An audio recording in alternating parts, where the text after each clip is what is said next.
Hello.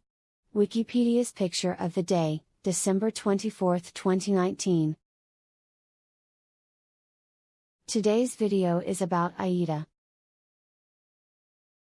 Aida is a grand opera in 4 acts by Giuseppe Verdi to an Italian libretto by Antonio Ghislanzoni. Set in the Old Kingdom of Egypt, it was commissioned by Cairo's Khedivial Opera House and had its premiere there on December 24, 1871, in a performance conducted by Giovanni Bottesini.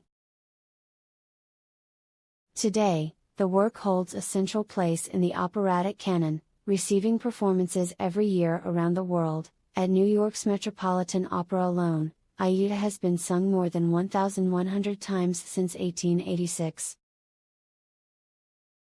This picture is the set design for Act 1, Scene 2, of the opera's 1871 premiere, depicting the portico of the Temple of Vulcan, designed by Philippe Chaperon.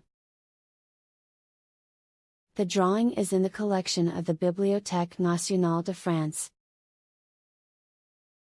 Thanks for watching.